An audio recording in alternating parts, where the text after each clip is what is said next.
বিজয়া একাদশী ব্রত 2024। নমস্কার বন্ধুরা, ধর্মীয় ব্রতমালার নতুন একটি পর্বে আপনাদের সকলকে স্বাগত জানাই। আজকের পর্বে থাকবে বিজয়া একাদশী ব্রত 6ই মার্চ বুধবার না 7ই মার্চ বৃহস্পতিবার কবে পালন করতে হবে, জানবো তার সঠিক সময়সূচি, ব্রত মাহাত্ম্য কথা এবং বিভিন্ন স্থানে পালনের সঠিক সময়সূচি। বিজয়া একাদশী ব্রত ফাল্গুন মাসের কৃষ্ণপক্ষের একাদশী। এই একাদশী ব্রত শিবরাত্রির পূর্ব একাদশী। তাহলে এবারে আমরা জানবো কত তারিখে আমাদের এই একাদশী ব্রত পালন করতে হবে। যে সকল স্থানে 6ই মার্চ বুধবার ব্রত পালন করতে হবে: মধ্যপ্রাচ্যের Dubai, Abu Dhabi, Saudi Arab, Kuwait, Qatar, Jordan, Lebanon, Russia, London, Spain, Italy সহ ইউরোপের সকল দেশ, আফ্রিকা, নাইজেরিয়া, মিশর, লিবিয়া, আর্জেন্টিনা, কলম্বিয়া সহ উত্তর আমেরিকা এবং দক্ষিণ আমেরিকা মহাদেশের সকল দেশ, এছাড়াও আরো বেশ কিছু দেশ আছে। এবারে জানবো বিজয়া একাদশী ব্রত 7ই মার্চ বৃহস্পতিবার 2024 কোথায় পালন করতে হবে। Bharat, Bangladesh, Nepal, Bhutan, Sri Lanka, Myanmar, Pakistan, Maldives, Malaysia, Singapore, Indonesia, Thailand, Vietnam, Philippines, Taiwan, Japan, দক্ষিণ কোরিয়া, মঙ্গোলিয়া, চীন, হংকং, অস্ট্রেলিয়া, নিউজিল্যান্ড, এছাড়াও আরো বিভিন্ন স্থানে 7ই মার্চ বৃহস্পতিবার বিজয়া একাদশী ব্রত পালন করতে হবে। বিজয়া একাদশী ব্রত মাহাত্ম্য কথা। স্কন্দ পুরাণে এই একাদশী মাহাত্ম্য এইভাবে বর্ণিত আছে। মহারাজ যুধিষ্ঠির শ্রীকৃষ্ণকে বললেন, হে বাসুদেব, ফাল্গুন মাসের কৃষ্ণপক্ষের একাদশীর মাহাত্ম্য অনুগ্রহ করে আমাকে বলুন। শ্রীকৃষ্ণ বললেন, হে যুধিষ্ঠির, এই একাদশী বিজয়া নামে পরিচিত। এই একাদশী সম্পর্কে একসময় দেবর্ষি নারদ স্বয়ম্ভু ব্রহ্মাকে জিজ্ঞাসা করেছিলেন। তিনি এই প্রসঙ্গে যা বলেছিলেন তা আমি এখন তোমার কাছে বলছি। এই পবিত্র পাপ বিনাশকারী ব্রত মানুষকে জয়দান করে, তাই এর নাম বিজয়া একাদশী নামে প্রসিদ্ধ। পুরাকালে শ্রী রামচন্দ্র 14 বছরের জন্য বনে গিয়েছিলেন। সীতা ও লক্ষ্মণের সঙ্গে তিনি পঞ্চবটী বনে বাস করতেন। সেই সময় লঙ্কাপতি রাবণ দেবী সীতাকে হরণ করেন। সীতার অনুসন্ধানে রামচন্দ্র চতুর্দিকে ভ্রমণ করতে থাকেন। তখন মৃতপ্রায় জটায়ুর সাথে তার সাক্ষাৎ হয়। জটায়ু রাবণের সীতাহরণের সমস্ত বৃত্তান্ত রামচন্দ্রকে জানিয়ে মৃত্যুবরণ করে। এরপর সীতা উদ্ধারের জন্য বানররাজ সুগ্রীবের সাথে তিনি বন্ধুত্ব স্থাপন করেন। ভগবান রামচন্দ্রের কৃপায় হনুমান লঙ্কায় গমন করেন। সেখানে অশোক বনে দেবী সীতাকে দর্শন করে শ্রী রামচন্দ্র প্রদত্ত অঙ্গুরীয় অর্থাৎ আংটি তাকে অর্পণ করেন। ফিরে এসে শ্রী রামচন্দ্রের কাছে লঙ্কার সমস্ত কথা ব্যক্ত করেন।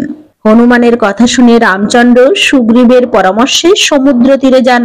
সেই দুস্তর সমুদ্র দেখে তিনি লক্ষ্মণকে বলেন, হে লক্ষ্মণ, কিভাবে এই অগাধ সমুদ্র পার হওয়া যায় তার কোনো উপায় খুঁজে পাচ্ছি না। উত্তরে লক্ষ্মণ বললেন, হে পুরুষোত্তম, সর্বজ্ঞাতা আদিদেব আপনি, আপনাকে আমি কি উপদেশ দেব? তবে বগদালভ্য নামে এক মুনি এই দ্বীপে বাস করেন। এখান থেকে 4 মাইল দূরে তার আশ্রম।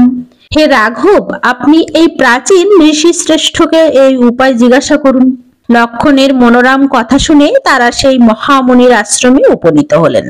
ভগবান রামচন্দ্র ভক্তরাজ সেই মুনিকে প্রণাম করলেন। মুনিবর রামচন্দ্রকে পুরাণ পুরুষ বলে জানতে পারলেন। আনন্দ ভরে জিজ্ঞাসা করলেন, হে রামচন্দ্র, কি কারণে আপনি আমার কাছে এসেছেন তা কৃপা করে বলুন। শ্রী রামচন্দ্র বললেন, হে মুনিবর, আপনার কৃপায় সৈন্য সহ আমি এই সমুদ্র তীরে উপস্থিত হয়েছি। রাক্ষস রাজের লঙ্কা বিজয় করাই আমার প্রধান উদ্দেশ্য। যাতে এই ভয়ঙ্কর সমুদ্র উত্তীর্ণ হতে পারি তার উপায় জানবার জন্য আমরা আপনার কৃপা প্রার্থনা করি। মুনিবর প্রসন্ন চিত্তে পদ্মলোচন ভগবান শ্রী রামচন্দ্রকে বললেন, হে রাম, আপনার অভীষ্ট সিদ্ধির জন্য যে শ্রেষ্ঠ ব্রত করণীয় তা আমি বলছি। ফাল্গুন মাসের কৃষ্ণপক্ষের বিজয়া নামক একাদশী ব্রত পালনে আপনি নিশ্চয়ই সৈন্য সহ সমুদ্র পার হতে পারবেন। এই ব্রতের বিধি শ্রবণ করুন। বিজয় লাভের জন্য দশমীর দিন সোনা, রূপা, তামা অথবা মাটির কলস সংগ্রহ করে তাতে জল ও আম পাতা দিয়ে সুগন্ধি চন্দনে সাজিয়ে তার উপর সোনার নারায়ণ মূর্তি স্থাপন করবেন। একাদশীর দিন যথাবিধি প্রাতঃ স্নান করে কলসের গলায় মালা, চন্দন পরিয়ে উপযুক্ত স্থানে নারকেল ও গুবাক দিয়ে পূজা করবেন। এরপর গন্ধ, পুষ্প, তুলসী, ধূপ, দীপ, নৈবেদ্য ইত্যাদি দিয়ে পরম ভক্তি সহকারে নারায়ণের পূজা করে হরিকথা কীর্তনে সমস্ত দিন যাপন করবেন। রাত্রি জাগরণ করে অখণ্ড ঘৃত প্রদীপ প্রজ্বলন রাখবেন। দ্বাদশীর দিন সূর্যোদয়ের পরে সেই কলস বিসর্জনের জন্য কোনো নদী, সরোবর বা জলাশয়ের কাছে গিয়ে বিধি অনুসারে পূজা নিবেদন করে তা বিসর্জন দেবেন। তারপর ওই মূর্তি বেদজ্ঞ ব্রাহ্মণকে দান করবেন। এই ব্রত প্রভাবে নিশ্চয়ই আপনার বিজয় লাভ হবে। ব্রহ্মা বললেন, হে নারদ, ঋষির কথা মতো ব্রত অনুষ্ঠানের ফলে তিনি বিজয়ী হয়েছিলেন। সীতা প্রাপ্তি, লঙ্কা জয়, রাবণ বধের মাধ্যমে শ্রী রামচন্দ্র অতুল কীর্তি লাভ করেছিলেন। তাই যথাবিধি যে মানুষ এই ব্রত পালন করেন তার এই জগতে জয়লাভ এবং পরজগতে অক্ষয় সুখ লাভ নিশ্চিত বলে জানবে। হে যুধিষ্ঠির, এই কারণে এই বিজয়া একাদশী ব্রত পালন অবশ্য কর্তব্য। এই ব্রত কথার শ্রবণ কীর্তন মাত্রই বাজপেয় যজ্ঞের ফল লাভ হয়। এবারে আমরা জানবো বিজয়া একাদশী ব্রত 2024-এর পারণের সঠিক সময়সূচি।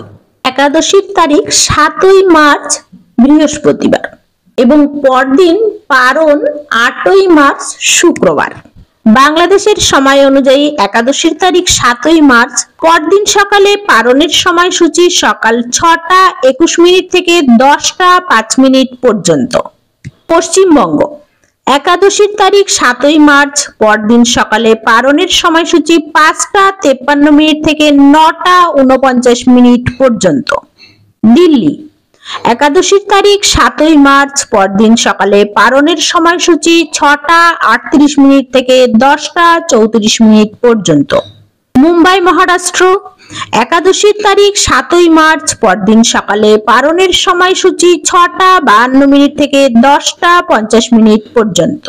বিহার একাদশীর তারিখ 7ই মার্চ, পরদিন সকালে পারণের সময়সূচি 6টা 4 মিনিট থেকে 10টা 1 মিনিট পর্যন্ত। একাদশীর পারণ মন্ত্র। একাদশং নিরাহার ব্রত নানেন কেশব, প্রসীদ সমুখনাথ জ্ঞান দৃষ্টি প্রদাভবম। হরে কৃষ্ণ। নমস্কার।